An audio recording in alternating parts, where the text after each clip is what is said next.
stopped it on time. Hey, yo, and welcome to the AWO Journeymen Podcast. My name is JD, the Blues fan who is sticking it up to every Saints fan he can today. Not joining us this week is Nate. He is out with a sickness. Came down with something today. Not too sure what it is, so hopefully he gets better soon. And joining me is Maso, the Freo fan who I don't know. Was it enjoyable yesterday? How was yesterday? I don't know. I'd put it that I'm just kind of glad that the boys showed up and didn't get obliterated like I thought they would.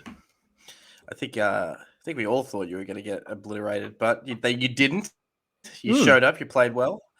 But boy, let's talk some footy. Yeah, let's get to it. All right. Well, I'm going to let you get into Friday night. You said you were going to discuss the Dogs versus Tigers. I'll kick us off though. 19-12, 126, played 10-11, 71. Bulldogs by 55 points. Take it away, Maso. Well, this was just absolute destruction by the Dogs. Bontempelli is just a superhuman. I've been thinking all day, who is next comparatively with him in the Brownlow race? So it was Dacos before the injury, but now is probably Zach Butters would be up there. You reckon? Yeah, I think that he's put together a quality season as well. Petrarca as well. So couple of superstars still in there. All right, I honestly think he's got it down pat. There's just I was going to say, but to me, it's a one-horse race as well. Anyway, other than that, there's not much really to go over this. They just decimated them from the midfield and did whatever they wanted. And that game was pretty much over by the first quarter in my eyes. Like, I did not see any chance of Richmond getting back into it. And there's nothing really to go over. There's only like a few quick talking points from this game that were major. So probably three for mine, which was McWalter. His coaching chances are a little bit not damaged at the moment, but it's definitely hurt him a little bit in terms of getting the top job straight off the bat. Like Nate's probably right when it comes to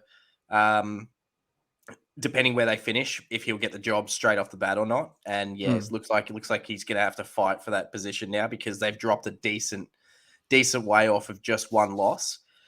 There was the two substitutions that were made that were both concussions. So that was Scott and Hopper. And that seemed like a bit of a reaction to what happened during the week with the Power, where they were fined a six-figure, basically a suspended fine of six figures. So, I do think this round was probably a bit too much of an overcorrection because we were seeing what people look like Hopper's getting subbed off with like a bit of a overreaction, but we don't know. We don't do the test. And I called to make sure that people are fine. And look what happened. Look what they did. So it was good to see players go through the proper concussion protocols and then be subbed off correctly if need be. So, but it was a shame for Hopper. He was putting together quite a nice game. And the other talking point, I don't know if you saw this, was Marlon Pickett getting touched over the fence by a fan. Yeah, I barely saw it. So what happened exactly? So basically, it was very innocuous. It was nothing. It didn't look anything too malicious. Just kind of looked like a fan sort of leaned over and sort of patted him on the back, but you sort of couldn't tell. Like he did kind of look like he just sort of hit him in the end. So Marlon just turned around and just sort of went like, sort of, what the hell? And then, so I think the fan was caught and all that, but it was just not a good look for the. I think it was a Dogs fan as well, so not a good look for the Dogs, and that's. Yeah, just not a good look in general. Like it was basically said you don't touch players when they're on the ground unless they're coming over for a high five or something like that. Then yeah, but like when they're not expecting it, you don't just lean over the fence and just slap someone on the back. So hopefully, I'll have to look into it, but hopefully some fines have been handed down for that fan in particular. The Dogs boosting their finals chances, whilst Richmond going backwards a little bit, starting to probably sort of separate a little bit from the pack, but we'll have to wait and see on that. Oh, who's their outs? They had Cochin, Dusty, Grimes was out as well, wasn't he? Yeah, a lot of experience out of this team, which you made a good point earlier today. If you want to bring it up, No, I don't remember. it was the point you made was no Cochin, no Dusty, no Lynch, no Richmond. Oh, yes. And it's So a bit of a worry considering that's almost gone for Richmond over the next few years. So rough times for the Richmond Football Club, if you ask me. But they'll bounce back quickly. But anyway, on to the next one. On to the next one, which was the Saturday midday game, Essendon versus West Coast.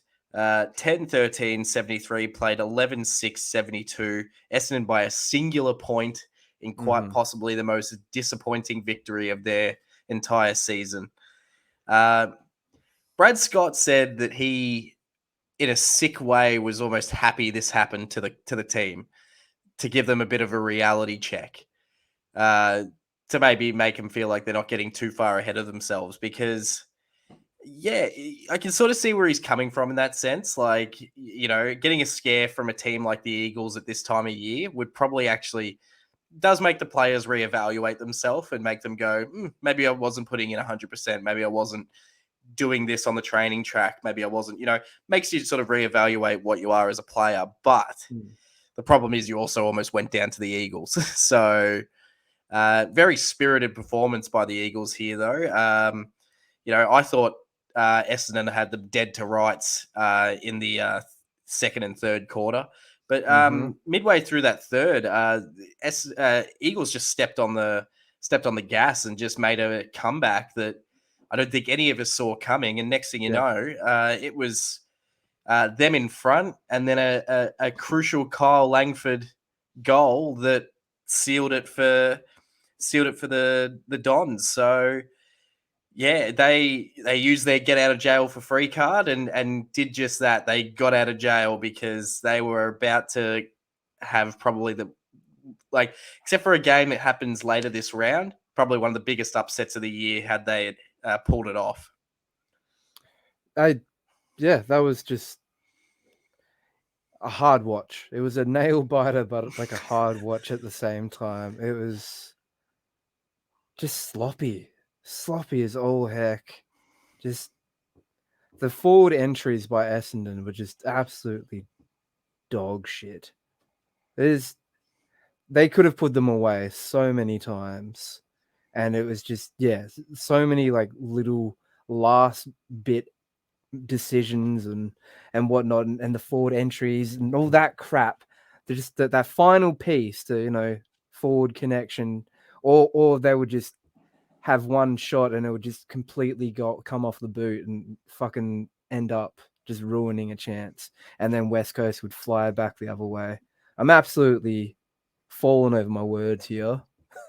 I mean, you're not wrong though, because it's a weird one. I mean, Jabby Boy was at this game, and he said it was probably one of the more, probably the worst. He said it's the worst 1-point victory he's ever been to. Basically, he didn't know how to feel after the game. Even though they won, it was like, yeah, but we just won a 1-point victory over West Coast. So, yeah, they were a bit shattered. I think even the fans yesterday. They should have won by about 30 points in my mind. Easily by 30 points, and that's. I see that's where he can see that's what the kick up the bum that they needed is what good old Brad Scott's saying. Yeah. Oh, Braddy boy. Because that's worrying. Like, there's still a chance to play finals. It's still there. I harshly said to my friend, is like, well, do you want to? Do you want to play finals? Yeah. Do you want to be playing finals at this point? I feel like maybe one more year. Because like Yeah, at this point, it's pointless. Yeah. it's a bit of an interesting one for the Dons in that situation. Definitely think Kyle Langford's a real shot for All Australian this year. Oh, he has to be. Yeah, definitely think as playing as that third. He's playing as a second tall this year, playing an absolute brilliant role. I think he's over 40 goals already now. So put together quite a season. And I think like that third tall, however they want to go in the AA forward line, is absolutely wide open. So he's knocking on the door for AA selectors to pick him in the forward line, which I think if anybody said at the start of the year that Kyle Langford would be a All-Australian forward, I think a lot of people would look at you very strangely. So well done to him. He's put together one hell of a season. One question I have for you quickly will be, how do you feel about the Derby now, though? That Eagles have been in a little bit of form the last 6 weeks, and you've fallen away quite a bit, but had a spirited loss against the Lions. So, what do you think about the Derby coming up? Oh, I've been worried for weeks, I even know. before they hit form. I mean, it's weird. In a way, I'd laugh because them beating us would cost them Harley Reid. Yeah. Which would be the laughing point. Yeah, that's all. That's the only good point I can see out of it because on paper, we should be beating them 9 out of 10 times easily. But I'm sweating bullets. I'm fucking sweating bullets. And I can see why. I mean, it's just it's set up beautifully for an Eagles win, and especially in a derby. I think you would say it's similar to what me and Nate say about Collingwood and Carlton. Anything could happen in those types of games. It just doesn't matter about ladder position. Oh, and the home derby. Oh man, it's gonna be rough. It's gonna be scrappy. It's gonna be wet. It's gonna be fucking rough. Going to be a preview for next week's podcast of how, a full-blown derby edition of the podcast. But we'll move on to Saturday afternoon with the Crows taking on Gold Coast at Adelaide Oval. It was 13-11-89, played 9-7-61. Adelaide by 28 points, getting the Chockies over Gold Coast, basically putting their season to rest now. But Adelaide have kept their season quite nicely alive, and as a matter of fact, realistically, are still knocking on the top 8. So, my first question to you will be: do you think Adelaide can make it? And the second question would be: what did you think of this game in terms of just what did you think from the Gold Coast point of view and the Adelaide point of view? Oh, all right. Well, firstly, I don't know. I think fatigue's going to get to them. I don't think they will make it. They've had a few injuries now. Oh, it's been an amazing season. It exceeded my expectations. Even though I had high opinion of them, they've done even better than I thought they would.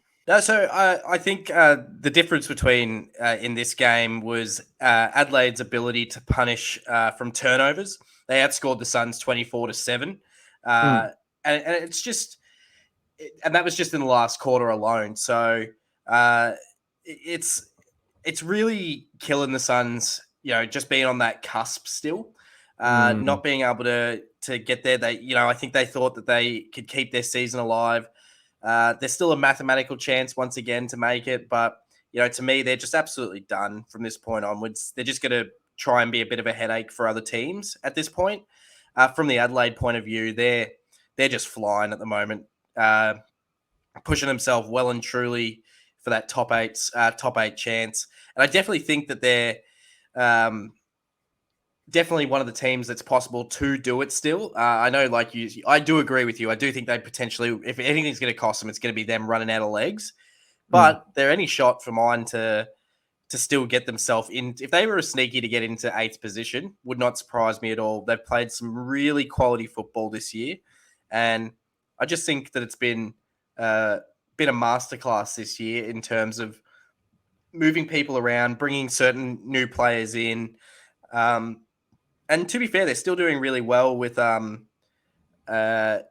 with a lot of their talent that they've got. Like the only problem is that they've got some of that talent, as I mentioned, out with injury. Speaking of injuries, though, unfortunately, Will Powell, you may have seen this when you flicked over or not, but he suffered another serious leg injury. So he was stretched off with a left leg. They think they thought that he may have broken the bottom of, basically broken his bottom of his leg. The way he was being held, it was just being held in place from the looks of it. So they've just had. They've been ravished by injury once again, but this is where you got to get your team healthy and get them on the park. So, Gold Coast just falling away once again. Another wasted season for the Suns. As much as we tried to will them over the line, but like I said, the Crows well and truly in the hunt when it comes to season 2023, and gonna I reckon make the most of these last few rounds to see if they can make the finals, but we'll wait and see on that one as well. So the reason I reckon Adelaide's going to run out of legs is because that seems to be what their attacking play relies on, is their speed. It's killing teams. That's why Gold Coast didn't really have a chance in the end. That's true. Is because they were just going to get run over the top of. They've held up all season, so I don't know. They'll make me look like even more of a stooge down the line. Let's see. I don't think so. I think the Crows have made you look a bit look. They've made you look very good this year. That prediction's been golden all season, and no matter where it is from here, I reckon you've nailed that prediction in because they've had realistically had one of the best seasons of anybody in the competition. So it was a good call from you in before round one, and it's still a good call now.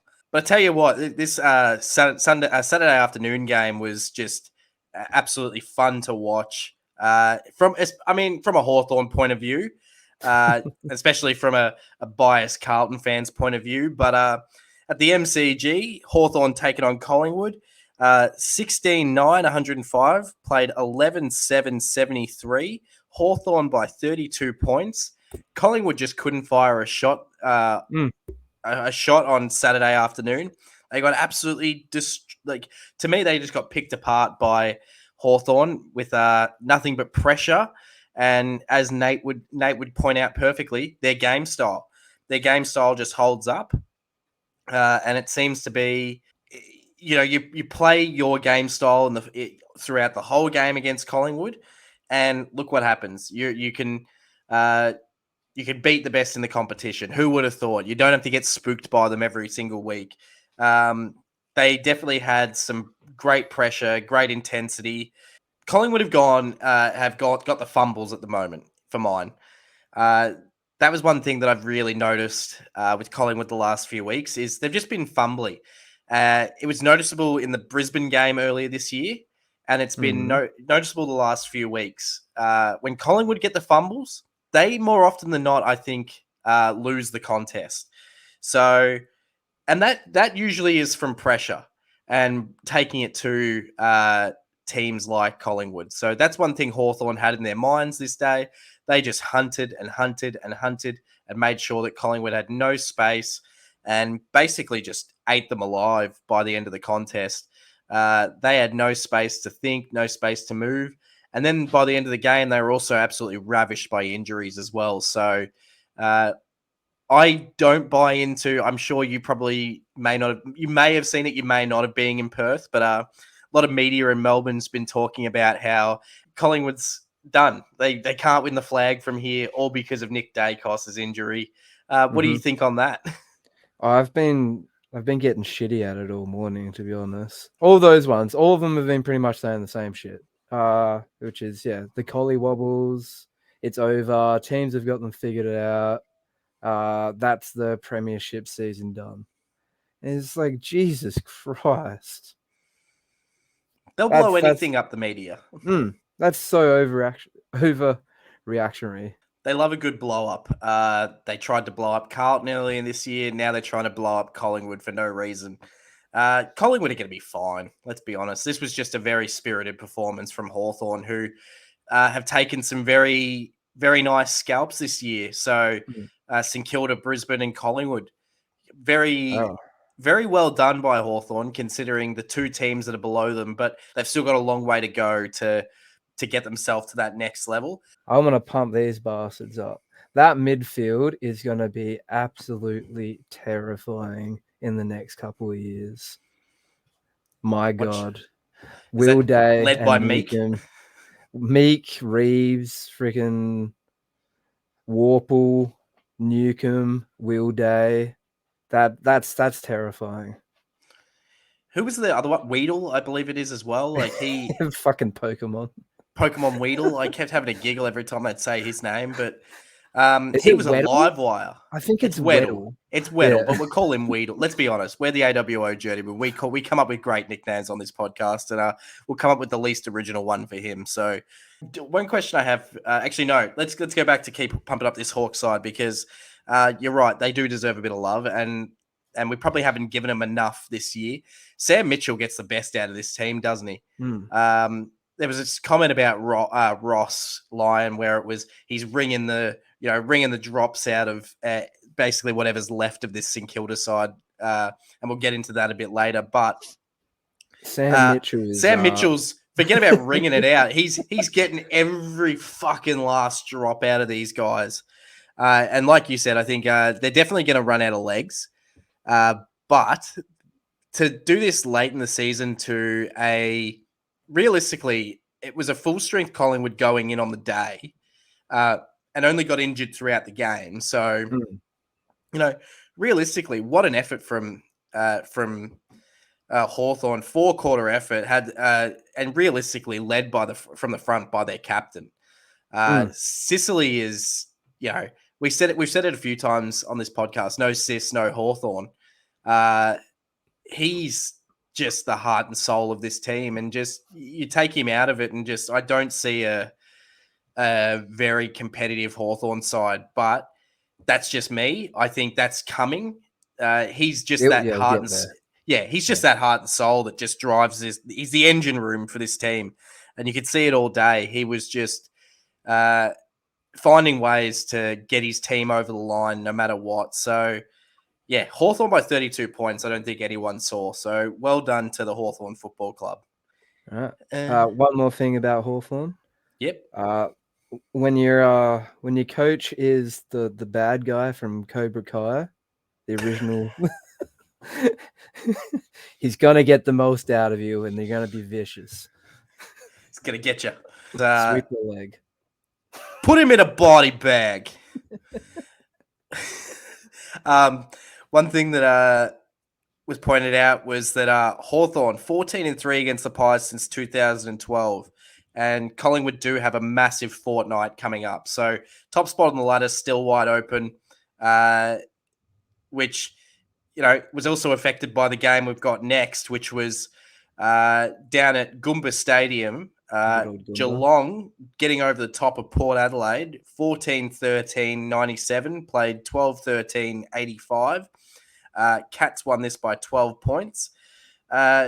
This was one of those games where it was certainly an odd one for mine in terms of the way the Power have been going about the last 4 weeks, and then sort of, I guess, how Geelong have also been going about the last 4 weeks. It was basically the story of two teams that have been really struggling to cement solid form. Freo beating Geelong down in Geelong was totally unexpected, I think, threw their season into a little bit of a question mark. I still think after this game, there's a little bit of a question mark, because this was an undermanned Port Adelaide side. I'm not going to pump them up like Kane Corns did, where he said this was basically a Port Adelaide win, doing the old England Ashes victory, where even though they lost the Ashes, they still won the Ashes. But yeah, it was a lively performance from the Cats forward line to just push themselves over the line at Port Adelaide. Like I said, a few injuries, but at the end of the day, you got to play. It's been said perfect. You got to play what's in front of you. Geelong played what's in front of them and got themselves over the line. So they are now basically sitting just outside the top 8 and 9th position. and Power have really screwed their top two chances on this one. Still a possibility that they get top two, but there's going to be a lot that has to go right for them to get it from here.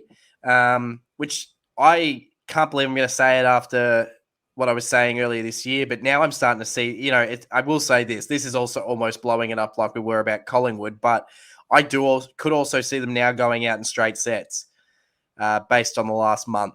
I just think that they're off the mark compared to when they had that massive win streak that they had earlier this year. So, yeah, very interesting times for Port, but I'd say even more interesting times for Geelong, sitting in ninth and, still not in the best form that they would have hoped, but, got a few players back into a few players found it on Saturday night, like Asava, Dangerfield, Jack Henry, Ollie Henry. Getting a few of those players back into some form is probably the thing that they desperately need at this time of year.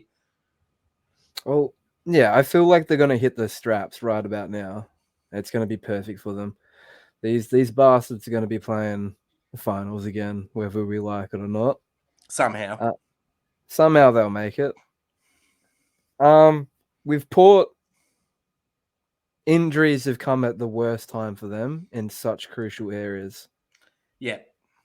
But shown the depth hasn't been as deep as I think they would have thought as well. Well, didn't we all call that the depth was dog shit? Well, there are a team where they've got crucial. At the moment, they've got crucial players out that are their depth as well. So, like a Georgiades that would come in for Dixon, sort of thing. So they do have injuries to their depth, but they also are lacking a few really key players in depth positions. So it's a bit hard when when teams are playing basically next man up. And Port haven't really found a way to come to that party. It's been really hard for them the last month. Yeah, they're in a bit of a danger area with all that. So their run home is, at Adelaide Oval, they've got the Giants. At Optus Stadium, they've got you guys, Fremantle. And in the final round, they've got Tigers at Adelaide Oval. So still a few banana skin games in there, potentially. So, Giants is always going to be a hard one, and the Giants have travelled all around the country this year, so you can't guarantee a victory over them at any stadium in the country. You guys at Optus, I still say, even if you may disagree with this at times, still think you at Optus is a challenge no matter what.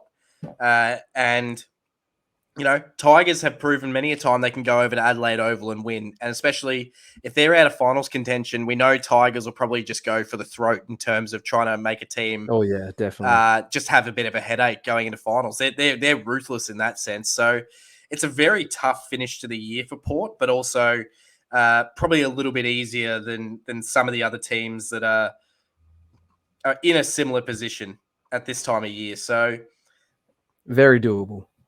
Very doable. Still very possible for them to finish top two, but also still very possible that they drop themselves to fourth. Yeah, interesting times for both clubs. Cats have Pies on Friday night in a massive game at the MCG. So it's just going to be down to who can really wrangle the Chockies at the right time this year. Now, we'll move over to the Battle of the Bridge. We got the Swans taking on the Giants at Giants Stadium.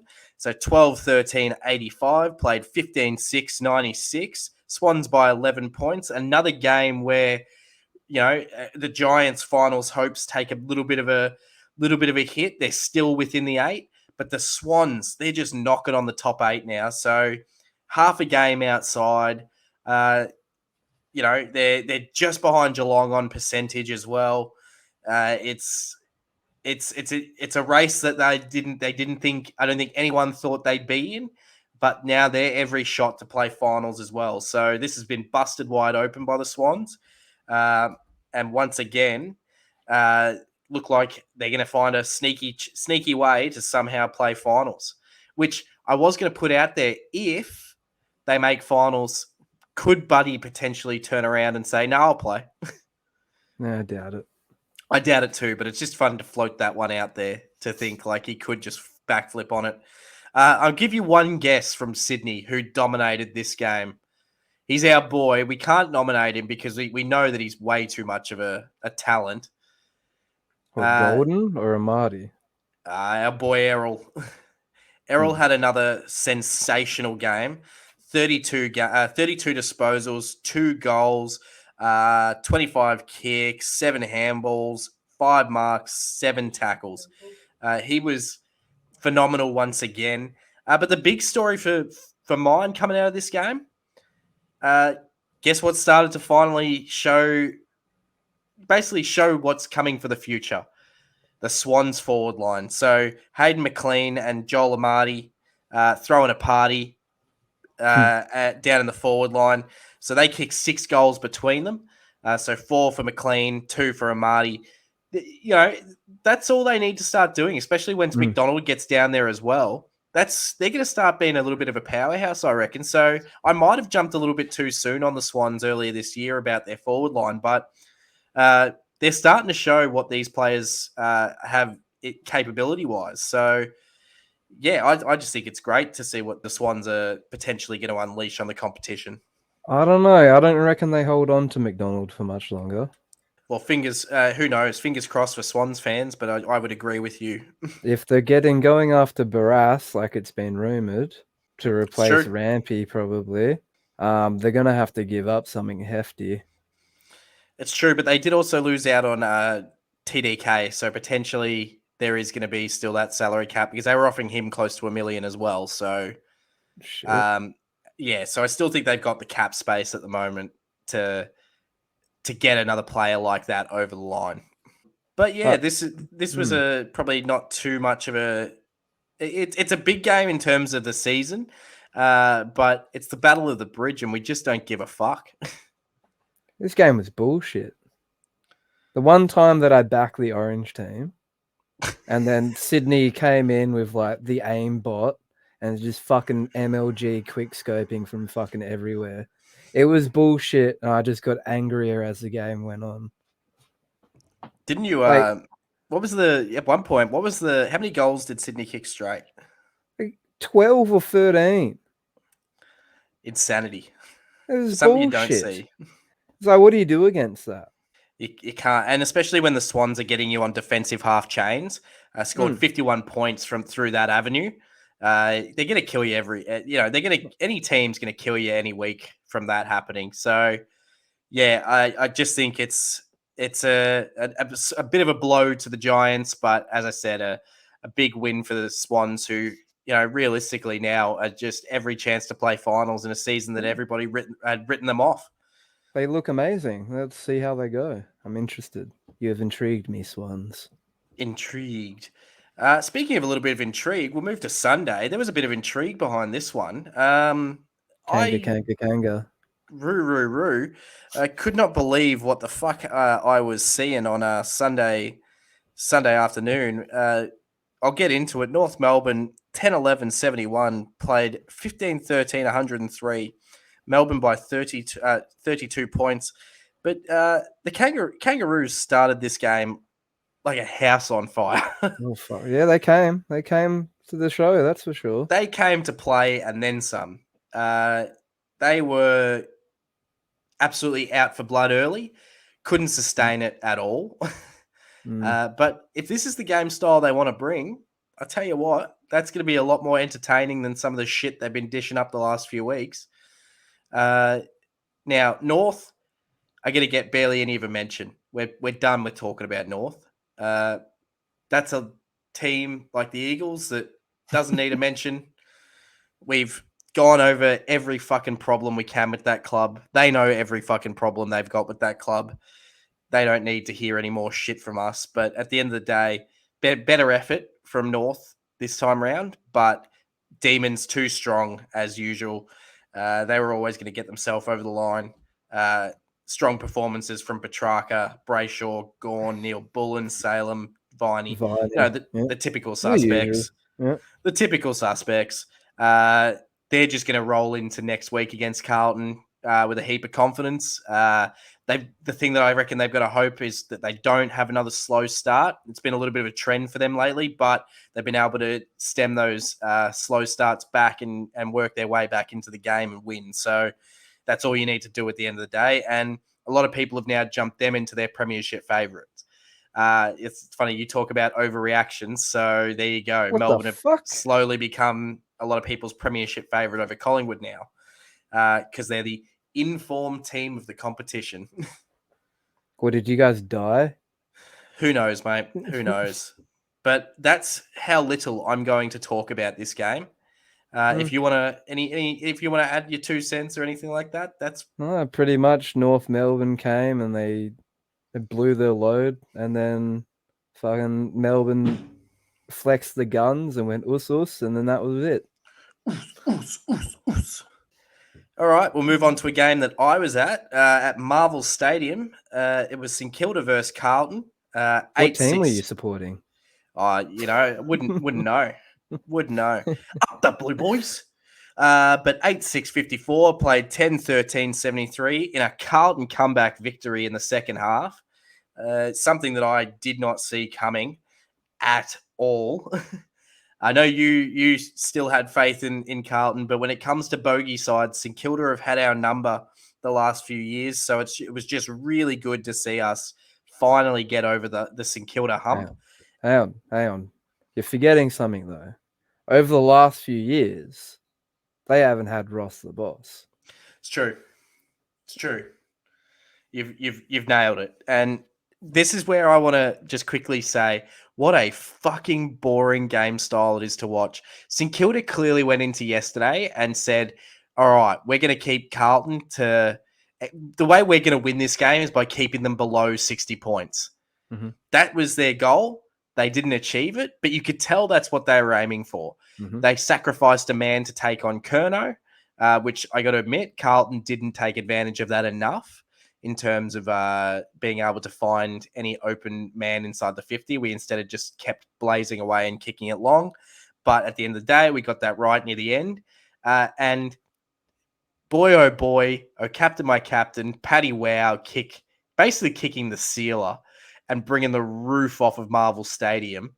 Paddy Wow, take a bow.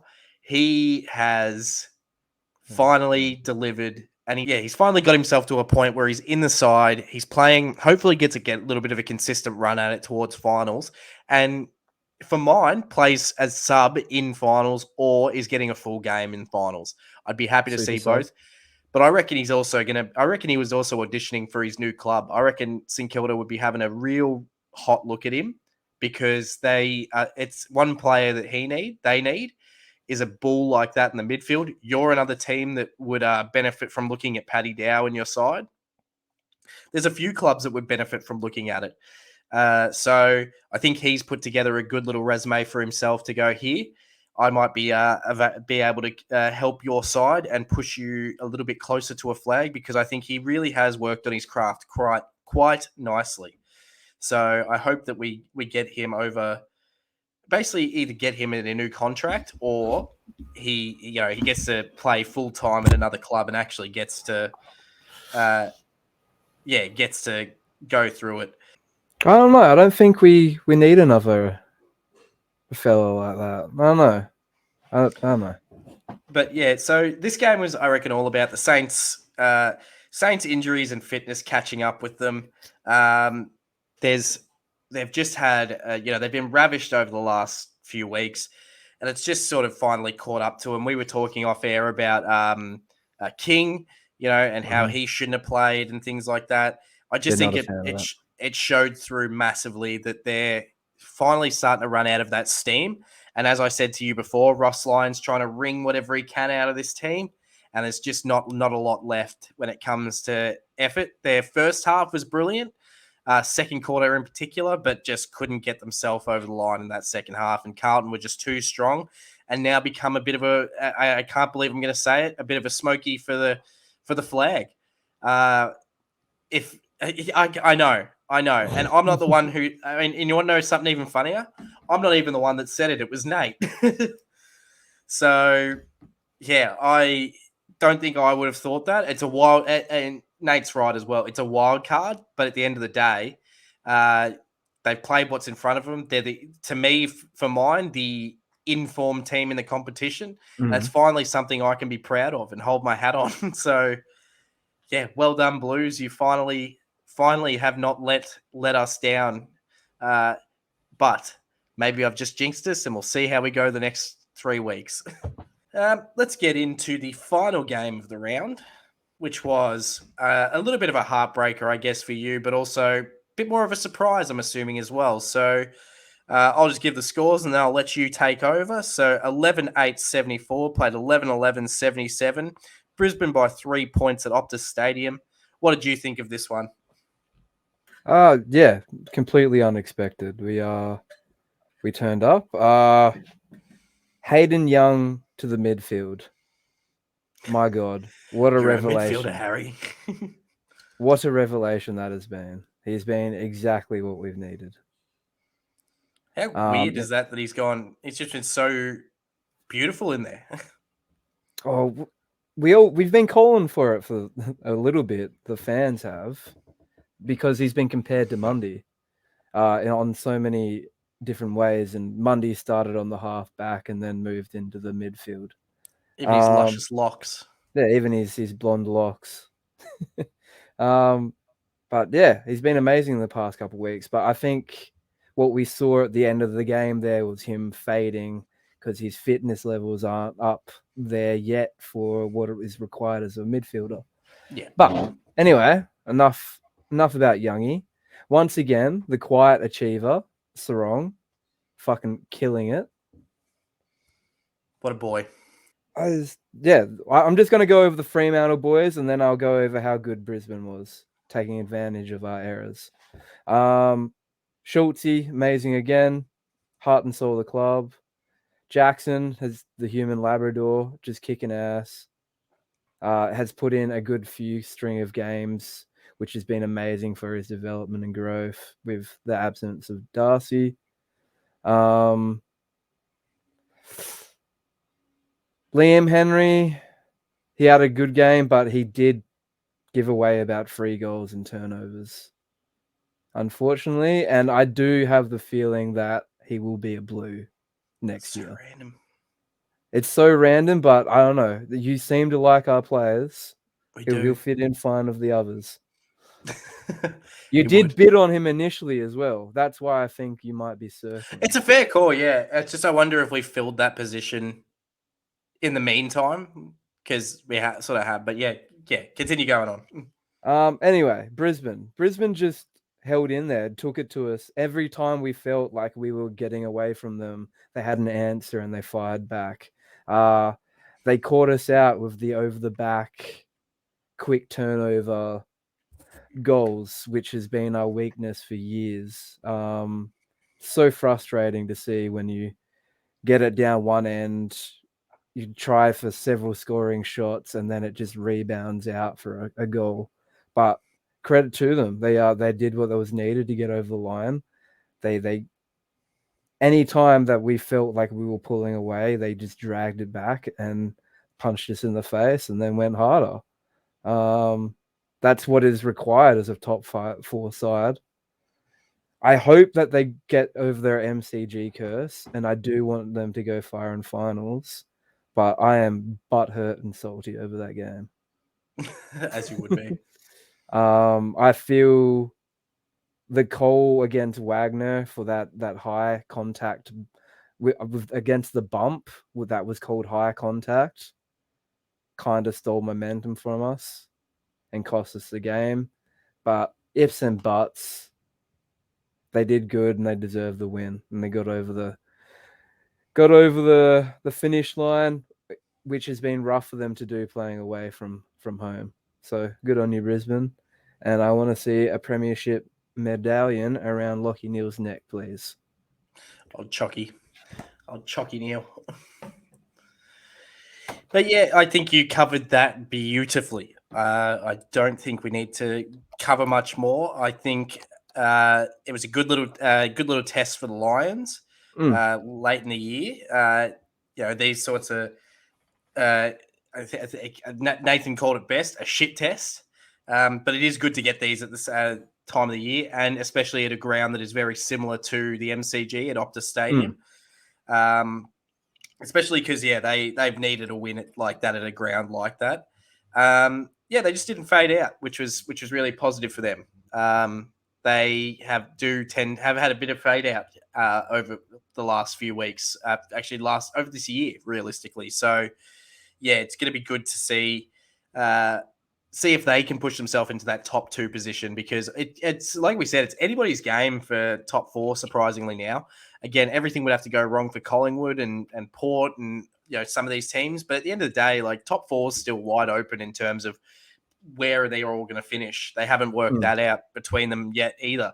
So it's no longer cut and dry that, like Nathan would have thought, where it was just, we're top of the ladder and everyone else sort themselves out. Now it's potential that Collingwood has to join the fray and work themselves. They could potentially finish as low as 3rd on the ladder. So still a lot to play out at that top space of the ladder, basically going on at the moment. So well done to the Lions, and let's see what happens. Now let's get into some segments.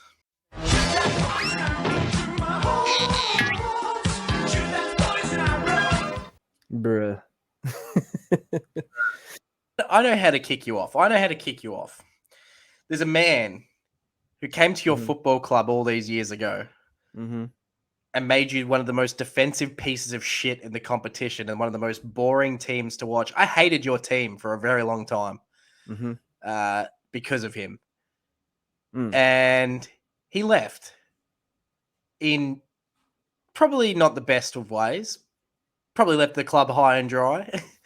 But at the end of the day, he pisses you off more than anybody when it comes to football. And his name is Ross Lyon. Who is as overhyped as this man in the media? I honestly can't think of it. Like in the footy media. No one. Maybe Clarko, maybe. Who deserves it? He deserves the hype though, so no, that's not overhyped. I'd say him. He's seen as this genius god man that can do no wrong. The Messiah. Anyway, the main point of this arrow is just the absolute. They just lick his balls, man. There's just too much of this, man. There's just too much focus on him, and the amount of times that they go to this man in the box when it's a St Kilda game. It's one of the other reasons it's put me off watching them. It pickles my egg. It just, once I noticed it, I can't unsee it. It's the most irritating shit ever. I will never see the back of this man, and if he somehow manages to win a premiership, I will never hear the end of it. Mate, imagine if he leads Saints to a flag. It'd be insufferable. I do not know what I would do if it was Saints versus Freo and Saints won. Oh, I'd be sick. Oh. But Ross Lyon, you've been arrowed. Ugh. You've been half-ass arrowed. We just bitched about you. We just bitch about him every week, which is my favorite thing in the world anyway. So, let's go break some hearts. All right. So Nate isn't here this week, but he sent me through his nomination. So his boy is a former Collingwood player, and his name is Mark Keane. What's his date of birth? Oh, sorry. He didn't give me the date of birth, mate. I'm sorry. Oh, fuck. I'm sorry. But Mark Keane from the Adelaide Football Club. He was a Category B rookie from Ireland, picked up by Collingwood at the end of 2019. Played 5 games before going to Ireland end of 2021. He played a year of Gaelic football before returning to Australia, where he was given a second chance by the Adelaide Football Club this year. He's a key defender, so stats do not matter with this boy. But he's going to play a crucial role in Adelaide's push for finals. So, Mark Keane, welcome to the boys' club. That's a good boy. Mark Keane is a good boy. If you are have had a chance to watch him. I'll send you the interview he did post game, and it is fucking hilarious. Nobody can understand a word he is saying. You remember this, pal? You're a boy in a man's world. So it's one of those ones where, because we've done so many, I'm kind of hoping that nobody's done this boy yet. But I'm picking my second of my premiership wings. This boy was a cult hero. He was basically played at the West Coast Football Club first from 2006 to 2010, played 26 games, moved to Sydney, played from 2011 to 2012, played 6 games, and then 2013 to 2016, played at Hawthorn, 24 games, and that included a premiership. My boy is Matt Spanger. He was picked in the 2014 grand final after sitting out of the West Coast 2006 grand final, the Sydney 2012 grand final, and being an emergency during the Hawthorn 2013 grand final. If you can't say what a boy with that, and especially the cult hero status that this guy managed to get as well, Matty Spanger, welcome to the Stephenson Wherry Hall of Fame. Well done. I feel like that was a good one. I'll just give you his date of birth as well, mate, just for you. His date of birth is 23rd of April, 1987. He is 36 years old now, mate. Just for you. Just for you. Thank you. Takeshita! Ouch! Takeshita this week teamed up with Chris Jericho Oh, that's right. He did too. on Dynamite. He was the tag team partner of Chris Jericho in a winning bout against Daniel Garcia and Sammy Guevara. Takeshita, the entire match, was targeting Sammy and Daniel by knocking them off the apron constantly. But the crucial thing was the finish, where Don, right in front of Chris Jericho, hit Danny Garcia with Floyd the baseball bat and got them the win. He elected to pin Daniel Garcia. So looking like he is going to align with Takeshita and Don, but we'll find that out next week with the Jericho Appreciation Society mandatory meeting or whatever they're doing. Typical AEW with their town halls and meetings, but Takeshita is going to be playing a crucial role in this storyline, I feel like, going forward. And we can only hope potentially takes on somebody like a Jericho or, a Danny Garcia or a Guevara. Oh, Garcia would be awesome. At All In. That would be... So we just need to see Takeshita on that All In card. That would be... I think that would be our year made if he managed to get on that card. But yeah, that is Takeshita watch. Not too much more. Just he was really solid in that tag match and got the victory this week. They cheated. Damn right they cheated. They lie, they cheat, they steal. But I'll get into the fixture so enough of Takeshita watch, but we'll get back into the footy for a little bit and we'll finish up with reading out next week's fixture. Again, every week at this point just feels like big game after big game. So Friday night, we start off with a huge clash between Collingwood and Geelong. First playing ninth, season on the line sort of stuff for Geelong. This is at the MCG. Saturday, we've got North Melbourne playing the Bombers. Again, another crucial clash for the Bombers to keep their finals alive. Swans taking on the Suns, another game that the Swans cannot lose. Brisbane taking on Adelaide. Again, another game where Adelaide cannot lose. Carlton taking on Melbourne. Carlton need a win to keep themselves firmly in the top 8. Melbourne need to win to keep their top 2 hopes alive. West Coast taking on Freo in the Derby clash. This one's probably a bit of a nothing game compared to the rest, but at the end of the day, we love Freo, so we know we're going to be well and truly entertained by the Derby. Unfortunately, I'm going to miss it though. Unfortunately, I'll be at the footy myself, so you'll have to tell me all about it next week. We move on to Sunday, where Hawthorn takes on the Bulldogs in yet again another game where Hawthorn can be a bit of a banana. They could be a banana skin team for anybody. So the Dogs could potentially lose that. St Kilda take on Richmond at Marvel Stadium. That's going to be a huge clash.